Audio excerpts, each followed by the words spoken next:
Awesome. Well, Coach and coaches, I'm really excited for this opportunity. I've been wanting to give a clinic, and this really kind of this just gave me a platform and an opportunity. So I'm excited about that. So kind of dive right into some slides. At any time, if you have a question, please ask. Um, let's the So we'll talk again a little bit about me. And I'll go through that in a second, I guess. So let's first off, again, thank you for tuning in. You taking the time out of your day. I know some of you guys are doing digital learning, some of you are on spring break, but hopefully I got some aspiring head coaches in here, and hopefully I can add some value. Coach G, man, if you guys have been tuning in, he's been doing, I guess it's week 3 or 4. But the initiative that he has taken to make this happen and not try to make money off of it and monetize it, just hats off to him. It's phenomenal. Again, honored to talk alongside some outstanding coaches. I think he's had NFL coaches, D1 coaches, outstanding high school coaches, and just to be included in that is really exciting for me to have this opportunity. Again, presenting a clinic, it's been a goal of mine. Another thing is get more comfortable in front of the camera. I post a lot on social media. I'm really engaged on Twitter, as well as Instagram, but getting in front of the camera more, again, is also another goal for me. So actually I go by Coach Cam, not Coach Jones. The reason behind that is my first job was in Tampa, Florida. And there was already a Coach Jones that had been there for about 10, 15 years. So I went ahead and, kind of said, you know what, I'm going to go by Coach Cam. It's pretty much stuck ever since. I'm actually, from North Carolina, right outside Charlotte, from Weddington. So I actually had a unique experience of having 4 different head coaches in high school. I played at 3 different high schools. My junior and senior year, because we moved across the town, and then better opportunity, freshman and sophomore year. So what I lack in working under head coaches, I gained a lot of experience just playing under different coaches. So again, a very unique experience, but something that I do cherish. Make sure I got this right. So when did I know I want to start coaching? So that's a picture of me in high school. And this picture over here on the right was my first coaching job. I say job, I was a senior in high school. On every day after practice, I would walk down to the middle school fields, and I was the 6th grade offensive coordinator. And I just kind of had a blast. I think nowadays it's probably a little bit more accepted than it was when I was first doing it. But talking about the love of play calling, a lot of that stuff, I used to play Madden for hours. And I know like some of the old hats might be like, golly, you can't, it's not Madden, so on and so forth. But I think as the coaching, population, as it gets younger, I think it's more and more accepted. I probably play over Christmas break now a little bit, and that's about all. I got a little girl on the way this summer, which I'm excited about. So the gaming time is probably going down even more, but kind of got hooked in high school, knew I wanted to coach. And then that's kind of took off from there. Went to college at University of South Carolina. I thought I was like, the real deal. I was a pretty good quarterback, but I wasn't very fast, and I'm not super tall. I remember hearing, if you're not 6'4", don't walk through the door. I don't know if anybody's ever heard that before, but, that was the kind of day and age I was coming out of high school. I went to University of South Carolina, thought I could walk on, thought I was, the real deal, and that just did not be, was not the case. But I had opportunity at some small schools, but again, I kind of had, I don't know what the problem that some kids have today, just that illusion of D1 is the way to go. But if I knew about what I knew now, maybe I would have taken a different route to play ball. But, I was really, I loved my time at University of South Carolina. So when I started coaching, right after, I'm a sports and entertainment management major from University of South Carolina. I had my internship at Raymond James Stadium. And I don't think that's on the next slide. But for there, I worked in operations. So, I could have a whole presentation on what I did there, but it was a great experience. A lot of challenges, everything from organizing ticket takers to what parking lots were open, from Monster Jam to Kenny Chesney to the Buccaneers Monday Night Football game. So there was a lot going on. So that's how I got down to Tampa for an internship. And then actually, and I think I'll talk about it later, but that's kind of how I fell into. I met somebody in the club. So during game days, I would work in the clubs, just kind of helping answering questions. But I met a guy that was working as a ticket salesperson for the Buccaneers, and he kind of told me about, hey, there's this website called Football Scoop, and you can look up jobs. And so I got on there, and that's how I first got on as an assistant wide receivers coach at Chamberlain High School, and that's in Tampa, Florida. And so right after that, let's see, my path and trajectory of coaching was a pretty steep curve. So I started my first year as varsity receivers coach, JV offensive coordinator. The spring of my first year, I was named offensive coordinator. And by the summer of my first year, and now I'm saying that, it sounds even crazier, but by the summer of my first year coaching, I interviewed at 24 and got my first head coaching job. So again, I know it's not, I know that's crazy. I was the youngest head coach in Florida. And we'll talk about what I didn't know a little bit later. And then, again, a little bit more about the topic. But so again, youngest head coach in Florida at Chamberlain High School in Tampa. I was there for 2 years. And let's see, I think we got the next one. And so that's why I moved to Georgia. So I met my wife. She's a lot better looking than I am. So as a coach, that was my best recruiting job right there. So she's from Georgia, and so I started looking into coaching ball in Georgia, and I just felt long term, and I'm sure the rumors are out there that Georgia's a lot better as far as longevity and then the opportunities you have in Georgia. So I figured, hey man, if I'm going to stay in the high school level, I need to be in a state that appreciates high school coaches. I mean, I think at this point, again, I'm not $100,000. I'm not at that job yet. But I think there's 32 in the state of Georgia.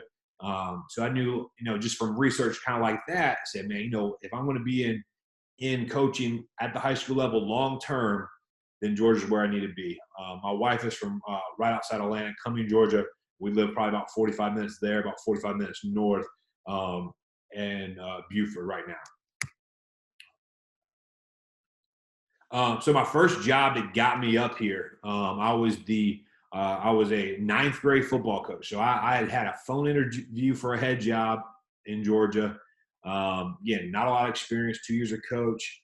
Didn't have a great record. I think we went 4-6, which at Chamberlain was good my first year. My second year, we went 2-8. So not coming off a great year. But then I had an opportunity to work. I reached out to 2 high school coaches directly to see if they had any opportunities. And that was Keith Maloof at Norcross and Andy Dyer at Archer. And then Norcross had played for the state championship in 12 and 13. And I said, you know what, it would be a great opportunity to learn from somebody.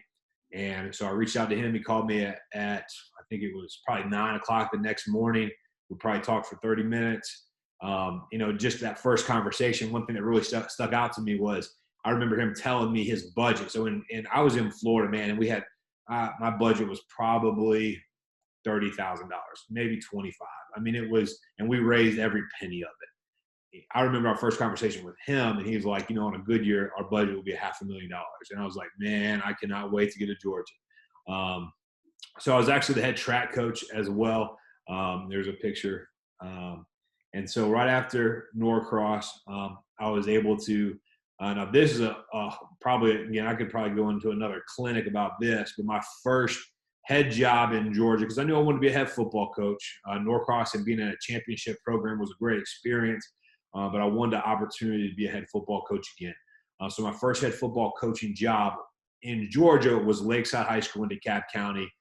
They had won 3 state championships in the past, but those times were kind of long gone. I came into the job. I think they went 1-9, 2-8, 3-7, 4-6, maybe. And then my first year went 5-5, which was the best record in 16 years. We led the state in the regular season in rushing, which we did some pretty cool stuff over there. So again, kind of got the excitement going. We'll talk a little bit about that experience later. So again, why I leave the Lakeside DeKalb? I had an opportunity to get closer to home and to go to another championship program. So Lakeside was actually my first PE job. So that was a really big draw for me at Lakeside. When I was a head coach in Florida, I was actually teaching special ed biology. And I had 28 kids on my caseload. So if there are any special ed people, not people, but any special ed coaches in here, you guys kind of know the struggle that can be at times. But I had 28 kids on my caseload teaching biology. So that was another part which, made the move to Norcross easier. So again, Lakeside was my first PE job. And then on to Grayson. So Grayson got us closer to home. And then if you guys were under a rock, we put on ESPN twice. It was just a great opportunity at Grayson to be at a powerhouse program. Getting great exposure for kids. I lost count of how many Division I athletes we had. It was just a great kind of opportunity, both to get closer to home. Ring chasing a little bit. I'm probably guilty of that. The opportunity to win a state championship, the allure of that was there. But with the high expectation, it can be brutal. So, we went to the third round of playoffs. We lost. We shouldn't have lost. But we did. Lost third round. And by, I think it was February, the head coach said he was leaving for another job. They brought another guy in from outside of staff, and that's kind of like when things kind of fell apart, if you will, with that particular staff. I think now that staff it has 3 head coaches from it. I'm one of them, Coach Nash at South Paulding, Coach Honeycutt at Villa Rica. All the coaches that left there landed on their feet. But again, a unique experience, it's almost a different brand of football at a school like that. So where I'm at today, so I'm currently the head football coach at Duluth High School, and it is the same county as Grayson. It's the opposite side. This is even closer to home for me. Best facilities I've ever had. As a head coach, really excited about what we're doing. If you want to tune out now, listen, we didn't have the best win-loss record. So if you hey man, who's this coach? And you go to Max Preps and listen, we went 1-9 last year. And so we had some stuff we had to take care of. As PJ Flex says, your record your first year doesn't matter. So we did a lot of culture stuff this year. A lot of changes took place to kind of give you an idea of the state of the program. When I first got there, they had 7 kids working out. And for 7A football, I think when I was at Norcross, we had about when I was at Norcross, we had about 175 and about 150 at Grayson. And I had 7 kids working out. So it's been, so that comes with its challenges. So I've had to recruit the hallways harder than I ever had before. I've looked I heard a clinic about 2 weeks ago, and it gave me great ideas for kind of recruiting your middle school. So I'm excited about implementing that. So again, there's a lot of challenges. We're probably, before we got out with COVID-19, we are rising 10th, 11th, and 12th graders. We are averaging probably around 45 players, which is, a year ago they had 7. So we're doing a lot of good things. It's not happening maybe as fast as I would like sometimes, but again, we're chipping away every single day. All right, so some of my mentors who I've coached under. So again, I'm shaped a lot by my mentors that I played under. I had that unique experience of playing for 4 different head coaches in high school. Coach Odo at Charlotte Catholic, he's a legend. I mean, I remember just like carrying pads for seniors and just like practice. I just remember everything. That was a great experience for him. Then I played under Coach Ed Susi at Weddington High School. Then Bill Geiler, which he was actually the defensive coordinator at Independence during their reign. If you're from North Carolina or grew up in North Carolina, the Chris Leak, Joe Cox, Muhammad Massaquoi. I mean, the players they had at Independence, but he moved over and started Porter Ridge High School. I mean, I was funny. I was actually, Googling him to kind of see where he was and just to kind of see old videos of him. That was, it was kind of refreshing and cool to see. But he, for a lesson for us all, he actually was a head golf coach. And in the spring, he made a statement because we didn't win I think we didn't win a game, if I'm not mistaken, my junior year. So it was the first year the school was built. We didn't win a game. And he made a statement in the newspaper, said, hey, if I go 0 for again, I'm going to have to kill somebody. And that statement right there ended up getting him, I don't know if he was forced to resign, whatever. That was basically how it boiled down to, and what came out of it. And so, and there is how I had my 4 head coaches in 4 years. And Harry Van Arsdale was my head coach my senior year. So, if you want to, which is a cool experience. So, 2 is Odo was a wing T guy. Ed Susi was a flex bone triple option. Geiler was a spread guy, and Arsdale was a flex bone triple option guy. So we had the gamut of experience offensively, at least. My first head coach I worked for, that hired me at Chamberlain High School as an assistant wide receivers coach, was DJ Mayo. He's a guy I look up to in the industry. Still stay in contact with him all the time. And then other coaches I've worked under, championship coaches, Keith Maloof and Christian Honeycutt. Coach Honeycutt was my head coach at Grayson, and he had years where he was at Buford High School, which is, if you're from Georgia or surrounding area, I'm sure you've heard of Buford High School. They've won multiple state championships when he was the offensive coordinator there. So COVID-19, again, what are you doing to get better? Sorry, guys. I hope I didn't talk about myself too much. So we'll get cranking here in just a second.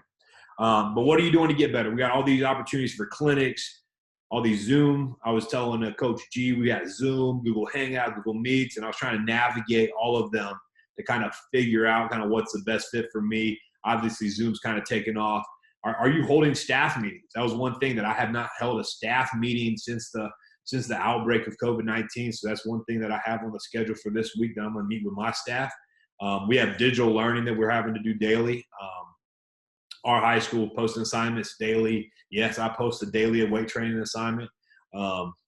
Watching film, preseason scouting. Are you spending more time with your family? How are you staying in contact with your players? Guys, our biggest asset is our players. There's no question. Like today, I made a point. I text every senior on my team. Tomorrow's going to be juniors, then sophomores. Then I'm going to contact middle school players. Like, we have got to make sure we take care of our best asset.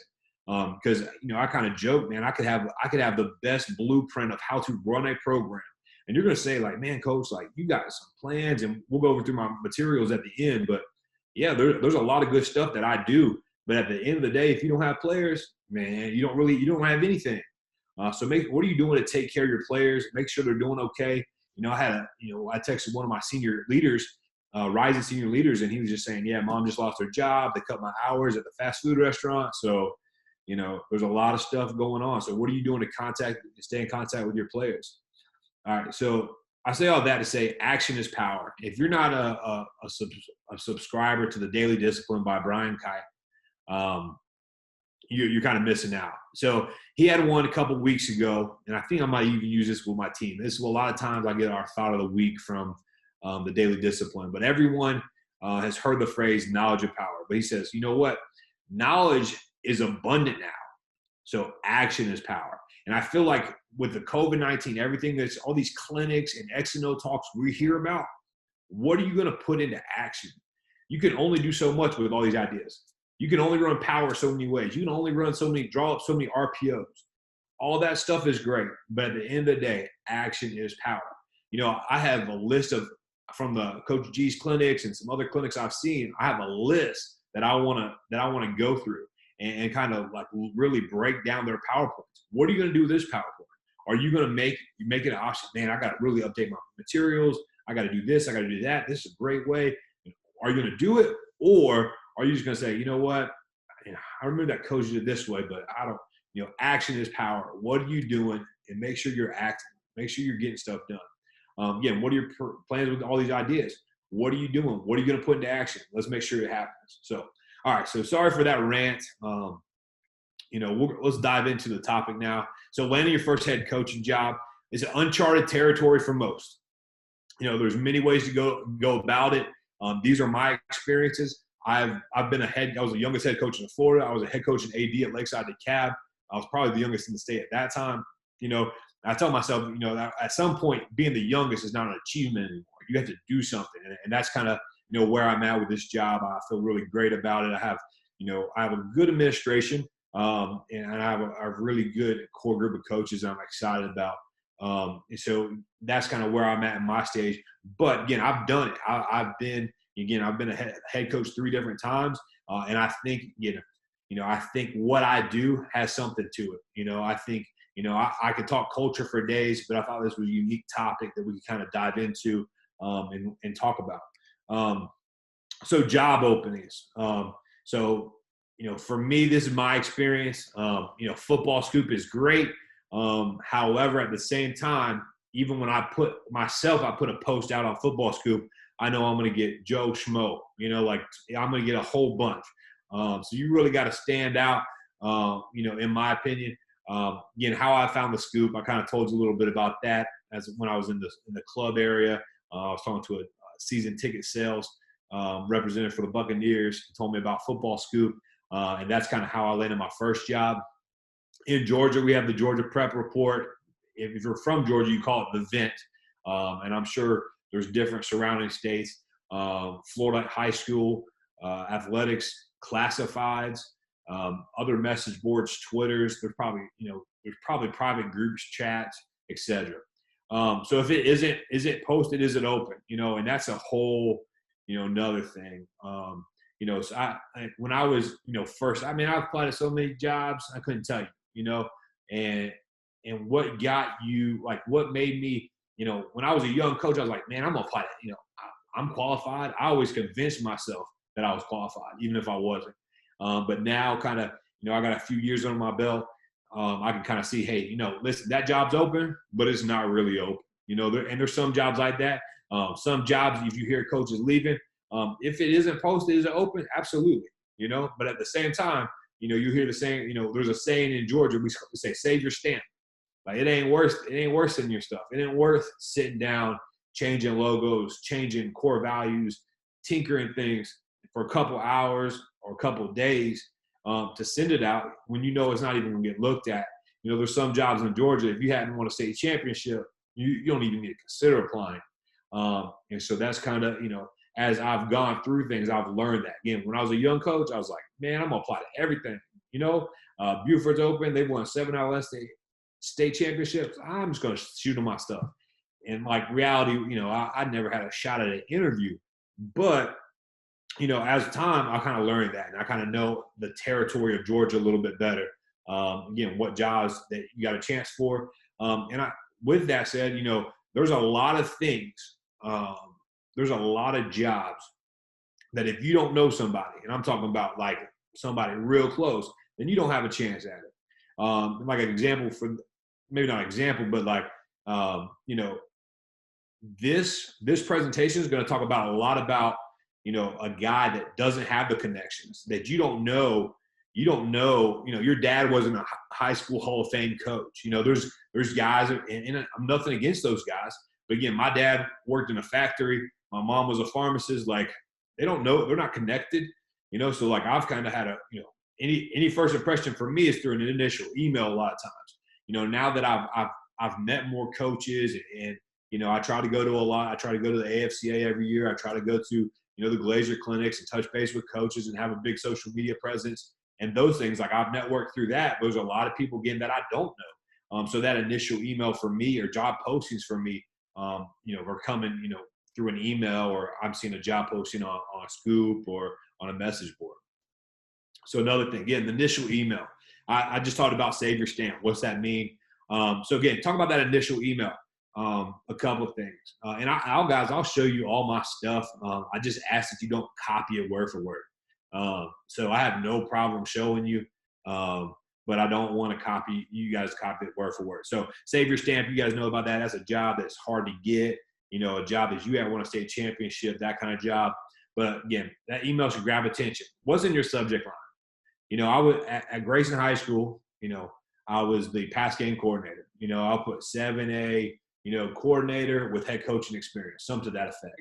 I actually I will link a video in my email of when I was I got interviewed when I was the head coach at Lakeside the Chap preseason interview. And I also link a video that we were a Fox 5 team of the week. I want to show the excitement that I can bring, right? So that initial email showing that. I've also seen coaches do that post news articles. Hey, listen, we had a shutout, top defense, when I was a coordinator, so on and so forth. So post a news article where your team is referenced, maybe even your reference in that article, depending on, maybe the size of that newspaper or that town you're in.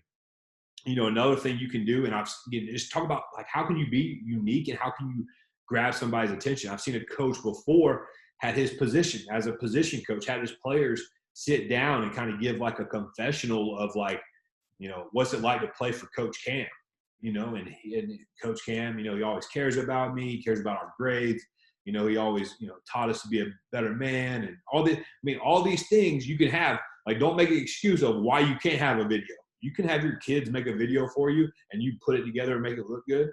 Yeah, who do you send it to? Typically, unless it doesn't ask for specifically, I always include a principal and athletic director. And that's, there might be a principal, if a principal doesn't care who's interviewing, you probably don't want that job in the first place. So I want to, a lot of times the athletic directors will post the job, but I want the principal to say, when they see the athletic director say, hey, did you see that resume and that email from Cam Jones? Golly, let's make sure we get him in there, Where do you see him from? So for me, I don't really have a preference. I have Coach Cam Jones at gmail.com. I know some coaches really like to send it from their school email. It has that, .gcps.k12. Such and such. But for me, I don't have a preference. That might be, I've just heard that before. What else should you attach? So we'll talk about attachments next. And then I'll even show you some of mine at the next or by the end. So attachments. So this is, again, I told you kind of the breakdown. Here's the links to the video. So I have an overview, and the overview is really kind of my graphic one-page resume. And then I have my cover letter, my resume, and my references all compiled. And I call it the professional summary. And like how I got this, and I don't know if you guys can see my pointer or not, but I was like Googling like coaching resumes. And this is probably, I don't know, 6, 7, 8 years ago now. Whenever I first started getting into coaching or started applying for head coaching jobs. And I saw it was, name slipping my mind, but it was a defensive coordinator for Mississippi State, I believe, or like an SEC school. Like I somehow came over to his, his agent's website and his resume popped up. And I think he called his the executive summary. So I call mine professional summary. But again, that kind of is comprehensive. It has much more detailed things in my resume. So my resume is like 4 or 5 pages. The references a page, cover letters a page. I always send it in PDF. And I think this is something that's really important. I send it in PDF so the format isn't thrown off. So sometimes even when you log into a school computer or a Mac computer, like I'm on a Mac now, I got a school computer. When you log in on different computers, sometimes it throws off the format. Like I went back through this PowerPoint to make sure it looked good on my Mac before I, came on. So that was really, something, always send it in PDF. Kind of helps people from stealing it a little bit too. Coach, you got a question? Yes, sir. Do you think listing bullets under jobs on the resume are a bad idea? Listing bullets? Like, I guess just what he means, like bullet points. Yeah, I will show you mine. at the end. So I'll actually pull it up. So one thing that I do, like there's you guys need I think you've already had Coach Four on here, and I actually would like listen to his podcast probably 3 or 4 times just to hearing about like questions that were asked and rehearsing my answers, right? So he also talks about having bullet points that aren't just comment, like organizing practice schedule. Yeah, no kidding. Like a lot of people do that shit. Like, what is that? Like, that makes you no different than anybody else. So all you're doing is just wasting a line on your resume. So like having like action verbs at the beginning of your resume, and you could fine tooth, go through mine with a fine tooth comb and be like, Coach, that's not an action verb. I get it. Not every single one, but like having an action verb at the beginning of each bullet point is something that I've learned, and I think I've done a decent job of incorporating that. And again, I think, like organizing practice, like set up for practice. Yeah, like everybody in America sets up for practice. Like that doesn't set you apart at all. So like it's all about like separating yourself in your resume. So I'm definitely bullet pointed on mine. Like certain, like everything's formatted, certain stuff's italics, certain stuff's not. A video interview, you can see the picture. I had a link to YouTube attached. Team of the week video, I talked about that. Resume format, again, how I got that, talked about that. All right, so another interesting thing, and I really think it got me my first interview. I think at the time I was 23, and I was applying to be a head football coach. And the school, it was Wesley Chapel High School in Tampa, Florida. And my head coach, DJ Mayo, was super supportive of me applying. He gave me he called his the Champions Manual. And like I made my own version of it. He was really supportive. But in my cover letter, in my initial email, I actually went to this Wesley Chapel High School. I think I went to the principals, like had a news article, like welcoming our new principal. And then a lot of times it's not, principal's not new. A lot of times you can go to the school website and you'll find they'll have like the principal's address. And you can go in there and like they'll have certain language, right, to incorporate. We want a student-first environment. We want to have, no student left behind. Whatever, like they have like some catchphrases. Just as we, as football coaches, have our catchphrases, principals have their catchphrases. So like stealing language from one of those, either the principal's address or maybe when the principal was first hired, a news article, like stealing and incorporating that type of language, I think can be vital for a coach to incorporate. All right, so the phone call. So this is something that, I'm not a big phone call person, and I think that might be the millennial in me, right? But I think it's good to get out of your comfort zone, ask coaches, and make phone calls. And this was, I don't remember who I got this from. As many coaches say, right? I've stolen bits and pieces of information from all over the place. But it is, I think this is really important to follow up after you send. So, hey, Duluth High School is open. I'm going to send a resume. And I've probably spent 2 days and about 4 hours, 6 hours every day. I have my wife proofread it, and then I send it to them. Okay. Guys, I can't tell you how important it is to follow it up with a phone call. Make sure they received your email. How often will they maybe get overlooked, or how often does it go into the wrong folder? Guys, a lot of times if you call them and say, hi, my name is Coach Cam Jones. I just want to make sure you receive my materials in regards to your head football coach position. Boom, done, right? So now they get you on the phone and say, hey, you know what? Hold on 1 second. Let me check my email. Boom, they pull it up. Man, they start looking at your email. Man, this is quality stuff. This guy took his time and prepared awesome attachments that look first class. Man, all of a sudden you're on their radar before interviews or before they put anything together. You're already on their radar, right? So you've worked on it for hours on your materials. So make sure it doesn't go to the junk, right? Typically, I say, hey, I'll send it on Tuesday. I'm going to call on Wednesday before lunch duty. Might be 9 a.m., might be 9:30. You might say, you might have 5 minutes between classes to make that phone call. You might have a whole period you can step out. Whatever the case is, try to do it the next day. often leads to a short phone interview. Not only now they pulled up your materials, they looked at your email and they say, oh, like, so what's your experience at Grayson? What was that like? And you can go into it and tell them about, what you like, what you didn't like. You can tell them, you can kind of get a feeling right away. I'm not saying it will always lead to and work out, boom, boom, boom, boom, just perfect.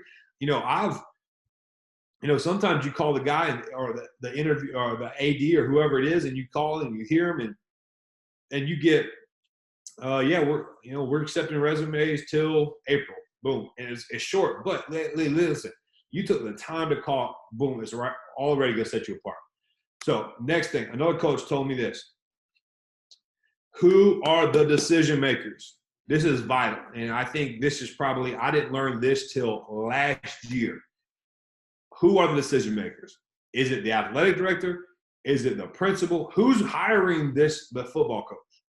There's somebody. It might be somebody in the community you don't even know until you start filling out the program. But you got to start asking around. You got to start asking coaches what they've heard about this job. Maybe you know somebody in the building over there and says, you know what, the principal is a fine arts person. The athletic director, though, he loves football, and he is definitely going to make a great hire. So now boom, okay, athletic director. It could be somebody that's on a school board, the superintendent. But how you need to know who the decision makers are. Another thing, this information will be critical in navigating the interview. So if listen, the principal is going to make a final call, and that principal is principal of the year, and they have academics first, art second, athletics third. Well, you need to think about how you are going. All of a sudden, there's an orchestra concert. What are you going to do about practice? You need to think about that kind of stuff and be able to navigate those kind of questions and make sure you're putting yourself in the proper, you want to make sure, again, you're not trying to, you want to know what you're getting into, but at the same time, you need to know what they want to hear, right? You need to understand, listen, Dr. Sally Sue does not care about your special team philosophy. So you don't need to put 3 pages of that in your initial materials. That doesn't matter to her, right? But athletic director that used to be a retired football coach, your special team philosophy might make it or break it, right? That X and O's are a big thing. My first interview, I remember, being 20, I was 20, 23, 24, interviewing for a job. And I just remember I remember seeing a whiteboard in the office that had power or something drawn up. I was like, okay, all right, I can't wait for that. Right, I never got to the whiteboard part of that interview. So I know hey, listen, they put somebody else on the board. That's probably somebody they like, right? They didn't get that point with me. So you want to make sure you know who you're trying to sell, what light you're trying to put yourself in during the interview. So that can really help you navigate the interview. All right, another thing, there was a job open in Orlando, and I know it's pretty wordy. So, but I wanted to see the school. A lot of times, if I apply to a job, I'm not going there. I'm not going to apply unless I've seen the school. If a job pops up on Football Scoop, boom, I'm going straight to Google Maps. Boom, what kind of facility? Do they have a field house? Do they have AstroTurf? Where do you think the weight room is, right? See if you can find Google images. Where's the picture of the weight room? How are the facilities? I want to see the school. So I like to see the school in person as well. So there was a school, I was in Tampa. There's a school open in Orlando. So I knew a coach that had been a head coach in the Orlando area, kind of knew the landscape of that area. So I asked him to meet for lunch, right? Now this guy was in sales, and hopefully, I don't even know if he's in here, but I need to hit him up and just tell him, I was talking about him today.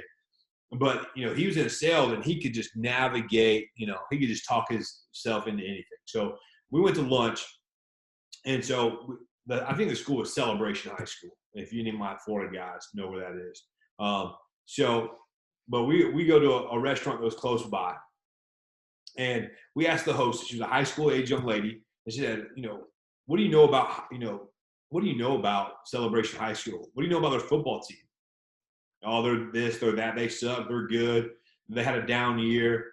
The school spirit's great. Ask those kind of questions. You need to find out what you're getting yourself into. So again, kind of the same way, we just kind of small talk and we say, do you know anyone at the high school? Turns out, again, I ultimately didn't apply to this job, so I don't have any problem talking about it. But it turns out like the gym was named after her grandfather. And if it wasn't her grandfather, maybe it was her dad, like, or her dad's like best friend with the school board. It was like unreal how just having a dialogue with somebody like could open up so many doors. Like if I really wanted to, I probably could have found a way to like meet her dad, right? He's tight with school board. Like that probably would have got me an interview. So like you do all this stuff, like your goal is to get you to an interview. Now at that point, what do? Are you making like you got to make plays? Okay, so keep going. So that was my Orlando story. So the interview, right? So let's say you get an interview or they call you for an interview. Okay. So like you need to like when you have them on the phone. So a lot of times a principal secretary will call you to like ask about trying to find out how many things you need to print out, who's on the interview panel. A lot of times they don't even know if they're supposed. They might know, they might not know. A lot of times they don't know if they're not supposed to tell you, right? So find out who's on the interview panel. Find out again who in that interview are you going to have to persuade, right? Like there's going to be a math department chair. Well, I need to probably talk about tutoring, right? They got somebody coming from FCA. I need to talk about how I'm going to incorporate that. So like ask those kind of things. So how many days will they hold interviews? How many people will they interview? They might say, you know what? They might not tell you. They might say, I don't know. What's the worst case? Again, a lot of times the people that are making those phone calls, it might be the AD. Maybe they'll have no problem telling you, right? But you shouldn't have any problem asking, right? Well, they have multiple rounds of interviews. If they ask you what time slot would you like, I either like go first thing in the morning or in the last one they got. Either I want to be the first impression that carries with them all day, or I want to be the last thing on their mind. So when I got my job at Chamberlain High School, I was the last one. And then when I got my job at Duluth, I was the first interview at the day. Lakeside was another story. That was, again, another presentation. They kind of, it was different. It was different. But so plan to win. So this is big. So again, my head coach I worked for was phenomenal. My first one, DJ Mayo. Like he wanted his coaches to become head coaches. Like if you're in the Central Florida area, like he would be a phenomenal guy to work for. He just got a veto head job. But he gave me his championship manual. He handed it to me and said, do what you want with it, right? So my first thing, I had the 10 truths of a championship program. I kind of laid it out. I said, thing one, we need to have steadfast philosophy. Another, I think 3 or 4 was like, a year-round weight room program, academic plan, foundation of discipline, academics, so on and so forth. And today I've evolved to the plan to win. And I know it's kind of grainy, so I'll pull up a bigger slide, so hopefully you see a little bit better. But we talk about the Wildcat Way, our vision, the foundation, academics, discipline, accountability, player development, coaching philosophies, strength and conditioning, college recruitment, our game week schedule, practice, sample practice schedule. Then we talk about our culture, win today, family dedicated, and then we talk about the first 30 days. A good presentation. So I remember getting, I think it was maybe a day or two before, the athletic director at Duluth, Coach Heaton, she asked me, would you need a projector for your presentation? And I was like, oh man, I got everything in portrait. And so I had to change, like I might have spent, another 3 or 4 hours trying to convert everything to landscape and make sure it presented well, right? But I would have done it 1,000 times over, because a good presentation, if you have the opportunity to show a PowerPoint, I would do it 100% of the time, because a good presentation will guide your interview. That will be all your questions. You'll answer a lot of questions they already had, and you can unroll it just how you want to. Next thing I have, the rehearsal, man. When I remember when I was preparing to be an OC, I used to signal to my parents over Christmas break, like, hey, mom, dad, what do you think this means, right? Like that was Oakland, right? Or what do you think this means, right? That's the Eagles, right? So I remember signaling to them, right, and just like kind of preparing to be an OC, right? And I think it's the same thing, as far as an interview, is like you don't go into a game without a game plan. You need to have I probably took 50 questions, and like I had my wife ask me them, and I practiced what I was going to say in the interview, right? So my most recent interview, I went over my presentation probably about 4 or 5 times. I wanted to time myself. I wanted to get through my presentation about 15 minutes. It went over, but because again, your presentation might lead to questions that they have about your program. So you say it's a year-round strength and conditioning program. What's that look over, Christmas break or exams, right? You can ask those kind of things. Find interview questions online and recite your answers. Like asking, Coach Ford, have this stuff down below, is such a phenomenal resource. I think he has a podcast, Getting Your Next Head Coaching Job. He is without a doubt one of the top guys as far as looking up great questions, and then has answers to. Phenomenal. Next thing, right? So you need to know what your needs are as a head coach. You just, again, I'll talk about it next, but men have that kind of mentality that, hey, we can fix everything. 0-10, oh, coach, I know I could win 5 games there. Well, again, some of you guys, learn the hard way, right? So, what do you need, right? So one thing I remember Rick Darlington saying at an Orlando Nike clinic, he said, I will never accept a job without having weight training class. And that's one thing I've always asked for. And the reason I say that is even at Duluth, I got to my first day of class at Duluth, and there's nothing wrong with having female weight training class. But if I want football weight training, I do not want females in that class. It need to be football players, right? What's in place now? Do they already have it and that's no problem? It's streamlined? Fantastic, right? There's a lot of jobs that you guys are going to be going into. Your first job, you might not have a weight training class, all right? So how do you get one? Is that something? So that was one thing that was a non-negotiable this year. I've worked hand in hand with my assistant principal of curriculum and my athletic director to get it in place. I think we got it. I think there was 10 kids, 15 kids that we have issues with. I got to get them to send an email, but it's been a lot better, right? So what's in place now? How long to get a class? When I was at Grayson High School, if you wanted a kid out of your class, it would be done by the next 15 minutes.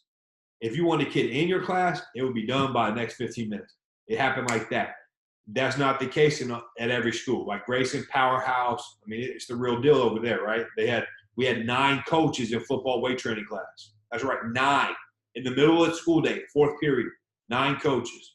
It was phenomenal. It was a great setup. Maybe some of your Texas guys in here are used to that, and your OCs don't coach. I know there's a lot of coaches that might be hearing this presentation say, you know what, you might not be in that kind of situation, right? But how long does it get?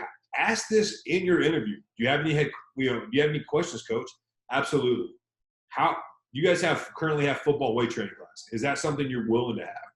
All right. Another thing, and I think this is super important, and it might even supersede weight training class, is hiring assistants.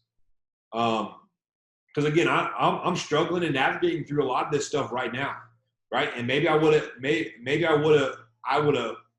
done a little bit different in the interview to kind of paint my expectations, right? How many coaches can I hire right now, right? So I was able to hire 2 coaches my first year at Duluth. Again, 7A football in Georgia, that's not very many as a first year. At Grayson, they turned over the entire staff. Can I give you an idea? Right?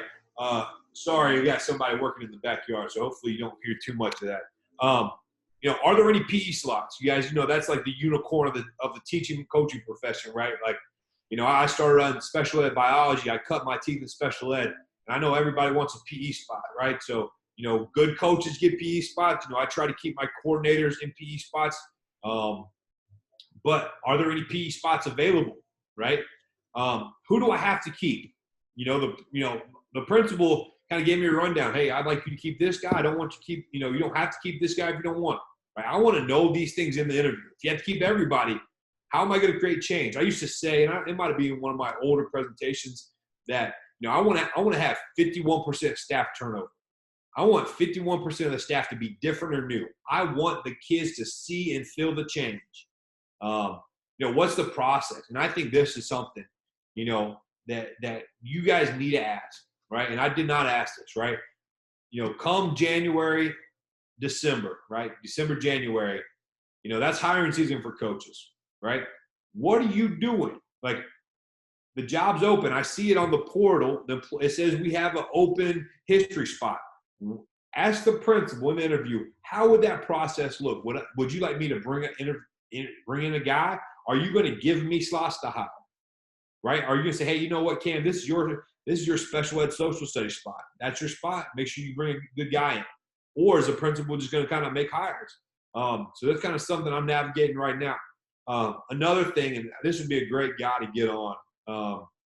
I'm a big fan. We're actually we're back in the same region together. But Jason Carrera, he's probably responsible for the best turnaround in Georgia high school football history. And he's currently still there at Meadow Creek High School. But he posted this a couple of days ago, maybe a week ago. But I've heard him say it before. But it says, don't chase athletes, chase administration. So really, guys, like athletes come and go. You know, again, they're our biggest asset. But at the same time, if you're handcuffed by your administration, if they got you in, you know, if they want you to hire you as a head coach, but then they want you to also to coach another sport, or they want you to do, you know, X, Y, and Z. And it's just like, man, you know, if the administration is not setting you up to be successful, you will never be successful. So that's one thing he said, don't chase athletes, chase administration. I don't see what – yeah, another question. Who will be my direct supervisor? Am I reporting back to the AD? I heard a coach say right before the COVID shut down, I was at a clinic. The coach said when he got hired, the principal pulled him in and said, you know what? It's going to be me, talking about the principal, then you, then the rest of those guys. Talking about the order of command of the school was principal, head football coach, and then everybody else. And I was like, man, like, what a phenomenal, like, and that's when you had that administration. That coach is going to be successful there because the administration wants to be successful. All right. So again, we talked about that. Again, often as men, we are that. Again, if you had that makeup, if you had that internal, if you had that gene to say, man, I want to be a head football coach. I want to be a leader of a program. You know, we have that ego and that mentality that, man, we can fix everything. They're 0-10, man. I can win 5 games with that same roster. You know, can you? Right? Like, I don't know. Like, you know, and there are some cases like that, you know, where coaches are underachieving. And then at the same time, you got coaches that are overachieving with a lesser roster, right? So again, well, we have that kind of feeling that we can fix everything, right? But you need to find out, why haven't they won, right?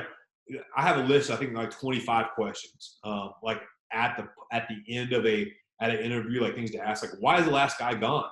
Did he leave on his own? Did he get a promotion? Did he just get that $100,000 paying job? Right? And now this is like kind of like that MAC conference job where you're going to, hey, man, I'm going to get this, then I'm going to get my BCS job. Right? Are they already a winning program? Right? Why is the last guy? What do the players look like? Man, a lot of coaches, and I say a lot of coaches, but some of the coaches I talk to, when they apply to a job, they like to look at the players. And I think that's they watch their huddle. Right? So looking at, like, you know, go in, log in, find out, like, hey, man, they got 10 starters coming back, you know? What do their players look like? Look at their huddle. They got athletes. Do they have a history of college prospects? Like, do they put 10 kids in Division I every year? Do they put 5 coaches? Do they put, you know, 20 coaches? Players in college football, right? You know, another thing, and this could probably be another session in itself, is, man, like, stay the course and stick to your beliefs, right? So when you get in that program and all of a sudden it's not what you thought it would be, right? And it's a lot effing harder than you really thought it would be. Like, you need to, like, stick to your beliefs. Like, because there are a lot of times you'll have that, like, man, like, all of a sudden you start off 0-2, and you're that new coach, and like, man, what am I doing? Why'd I pick this job, right? Like, I could go be a coordinator somewhere, you know, at a winning school, right? Man, stay the course, stick to your beliefs. Know, like, have a plan for everything, right? And you'll see, like, once I go through my stuff, like, I try to have a plan for everything. It might not work out that way, but I try to have a plan and a blueprint for how I'm going to go about things, right? Man, another coach I heard talk, actually it was in an interview, I remember him telling me, he says, outwork your problems. No booster club, no problem. No weight room, no problem. And you kind of have to take that mindset into a lot of these project schools, right? These schools that are looking to hire, right? Not that guy that just won, you know, 9 games, 1 region, going to that $100,000 paying job, right? But that job that, hey, man, they haven't been over 500 in 10 years or 15 years, right? Do they have a booster club, right? Have that, like, You got to have that mentality. Like, I'm going to outwork the problems that I have. Another thing, I could probably talk about culture all day. I'm a big culture guy. Win today, that's our culture, always improving, striving to be the best version of ourselves. And a lot of my culture, I remember driving in as an assistant coach to Grayson every day. It was about 45-minute commute. And I would put in, one of the, leadership podcasts or there's good guys out there. You guys can, search them. But, and just kind of like, man, like, that's a good line. Man, that's how I want to shape my culture of my program. Right. So I'm a big culture guy, and I believe like that culture is what you have to bring that change. Right. So again, how we define our culture, we talked about that. PJ Flett, that's kind of my saving grace. We're 1-9 this year. So, right, your record, your first year doesn't matter, right? But moving forward, it starts to matter, right?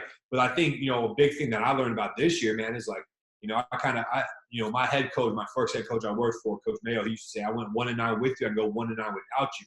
And that's kind of the mindset, man, we went 1-9 last year. I can go that with you or without you. I don't need you, right? And you got to get these kids to align with your culture, attendance in the off season, weight training, everything they need to do, your blueprint, whatever it is, to be a championship program, right? You need to make sure your kids start in alignment, right? So change, right? So you need to bring change when you take over a job. I believe that, right? I think you need to hear it. You need to talk about it, right? So but I can talk. I usually have a thought of the day. I'll use a PowerPoint presentation to start every practice, typically even in the summer, right? And I just want to talk wisdom to them, right? Talk about change, talk about our culture, talk about things we're doing. Another thing is, and again, I think more and more people are having music at practice, but that was something I brought new to the table at a couple places I've been with. Man, I want music blaring. I want it to be a concert. I want it to be, I want these kids to have fun. I want them to have fun. I'll show a video in the PowerPoint sometimes. It might be, try to keep it under about 3 or 4 minutes. It might be a short video, and like, you don't know who needed to hear that, right? Inspiration, motivation, whatever it was, right? But that's all kind of shaping your culture, right? That you want to bring that change, right? Another thing, seeing it, put it on social media. I haven't painted the weight room at Duluth, but that was one big thing that I did at Lakeside that really helped bring change, because I really think that culture is shaped so much in the weight room. But paint the weight room. I've seen coaches do that before. Put a logo up, facility signs. Win today. That's one of our things. I'm trying to raise money to where we can put in the back of our team room, win today, right? And have that. I want them to see it. Feel it, right? At the end of the day, when change comes, when really culture gets there, right? They have to feel it. Right, that's when the change comes for full circle. When the kid's like jumping in head first and he's not like dipping his toe in the water, right? You want them to feel it in their hearts, right? And that's when that culture change happens. So, Twitter. These are some of the guys that I've talked about. I know I've talked about Coach 4. I love Twitter. I believe it's a great resource to get information out, especially guys wanting to become a head coach. And so these are some of the guys. I mean, Coach Parker has just released some stuff recently. If you go to his Twitter and you go to his media and you kind of go through the pictures that he's had, he has like yearly checklist, monthly checklist, staff responsibilities. He has some phenomenal stuff. And then, so that kind of prepares you and kind of get your materials ready. And then Coach Ford does a great job as far as like navigating the interview process. He's currently assistant principal in Southern California. Again, I've never met Coach Ford or Coach Parker, but both guys that I've communicated with via social media. So I highly recommend those guys, especially for you that are wanting to become a head coach. Another thing, when we talk about materials, and I'll show you some of mine here in a second, but you don't become a head when you become an OC, you don't start building your playbook then, right? You probably started building your playbook for years. I think head coaching is the same way. Like I have, I talk about, we kind of used to joke. And if we heard a really good idea or a really good thing, we would say, man, I'm going to put that in the head coach manual. When I was an assistant, right? Like I'm going to file that away. I have a file on my phone that has like, it just says like one-liners or, program, culture. And if I see something on Twitter, I might copy and paste it, right? I might screenshot it and then save it to that notes, right? So I can go back and refer to it, right? And then at the end of the year, now is a great time to kind of update your materials. right? Like right now, I'm giving my practice script a facelift, my plan to win a facelift, something that I'm huge on, which I haven't only been on there for probably since I got to Grayson, but Google Drive. That is a phenomenal resource for all your coaches to share stuff. We do all our practice schedules, everything through there. Another thing, so as we're winding down, and I think I got a couple questions, and hopefully we do get some more questions coming through. Yeah, do me a favor, give me a shout out on Twitter. And just like an interview presentation, I spent a handful of hours doing this kind of away from my wife. If you give me a shout out, I appreciate all kinds of feedback. You know, if you want to tag my high school, Duluth High School, in there as well, I'd appreciate that. If you have any questions, if you like this, I know Coach G said that he will can put this PowerPoint on on his drive. But if you want to email me directly, please feel free. Coach, if you want to answer any questions, if not, I can keep on going to kind of click through my materials. Right now, Coach, there's nothing in the chat, but if you guys do have questions, feel free to throw them in there, and Coach will get them for sure. Perfect. So I'll go ahead. You can go on to the other one, Coach. Yeah, let's see. All right. So I hadn't applied for a job in a year. So I had to navigate. So some of these might be duplicates, but this was, I believe, pretty much everything I brought to my interview. So this is let me see if I can change this. So, all right. So this is my overview. I made this in PowerPoint. Pretty much all my graphics I make in PowerPoint just for layers. I'm not good with Photoshop and things of that nature, but I can do some pretty decent graphics. And so this is how I set up, get my overview, my one page resume, if you will. You know, this isn't, I've kind of been on the fence, right? Like as far as having like notable players you've coached. Like typically if you coach a notable player, they'll be pretty good with or without you, right? But it matters to some people, right? So I include that on there. Again, here's my professional summary. Again, I got actually more updated one coming up. This is my plan to win right here. Wildcat Way vision. I'll just kind of scroll through this. Again, this is honestly, this is right here. This sheet was like my first part of my 10 Truths of a Championship program. As you see, I've added a few more.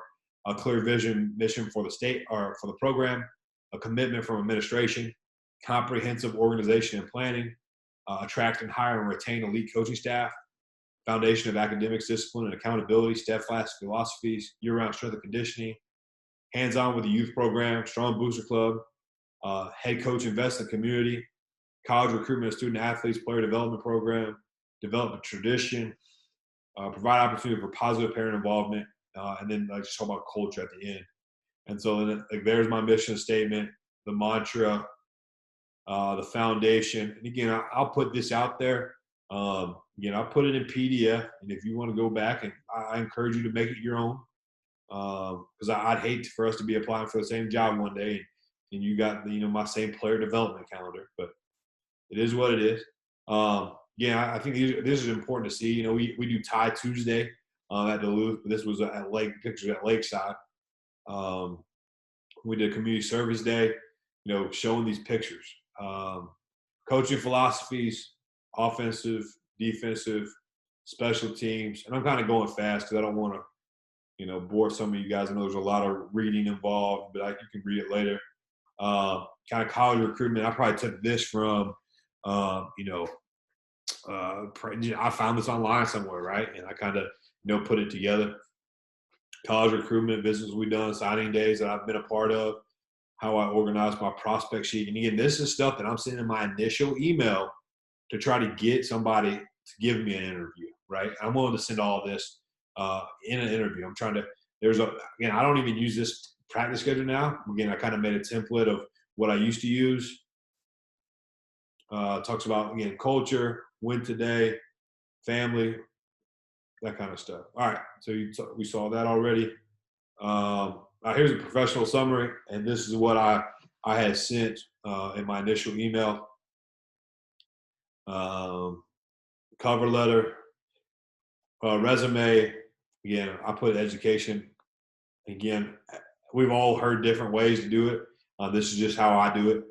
So you can see, I talked about like having those power adjectives. So improved, led, achieved, recognized, orchestrated, selected. Again, trying to be kind of unique in kind of the wording.